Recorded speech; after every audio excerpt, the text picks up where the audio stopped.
Onam vacation പോയത് അറിഞ്ഞിട്ടേ ഉണ്ടായിരുന്നില്ല കേട്ടോ. അവസാനത്തെ 3 ദിവസമാണ് ഞാൻ വീട്ടിൽ പോയിട്ടുണ്ടായിരുന്നത്. എല്ലാ തവണയും ഉണ്ടല്ലോ ഒരാഴ്ച മുന്നേ പാക്കിങ്ങും കഴിഞ്ഞ് സ്കൂൾ പൂട്ടുന്നതിൻ്റെ അന്ന് തന്നെ വീട്ടിൽ പോകുന്ന ഞാൻ ഇത്തവണ ഒരു മൂടുണ്ടായില്ല പോകാനായിട്ട് കേട്ടോ. ഇത്താത്തക്കാക്കൊന്നും വരുന്നില്ല എന്ന് പറഞ്ഞപ്പം ഭയങ്കര മൂഡ് ഓഫ് ആയിരുന്നേ. പിന്നെ ഉപ്പാൻ്റെ ഉമ്മാൻ്റെ 2 ചീത്തയായിട്ടിട്ടാണ് ലാസ്റ്റ് വീട്ടിലെത്തിയിട്ടുണ്ടായിരുന്നത്. എല്ലാവരും ഉണ്ടാകുമ്പോൾ ഉള്ളൊരു രസം എന്ന് പറയുന്നത് വേറെ തന്നെയാണ്.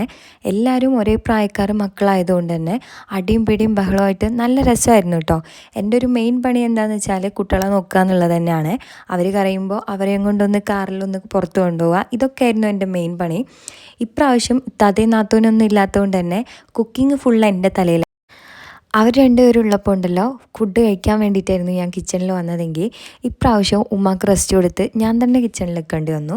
എന്നാലും ഒരു ബാഗായിട്ട് വന്ന് ഞാൻ തിരിച്ചു പോകുമ്പോൾ ഡിക്കി പോലും അടക്കാൻ വയ്യാണ്ടാണ് കേട്ടോ പോകുന്നത്. അപ്പോൾ എല്ലാ പെൺമക്കളും വീട്ടിൽ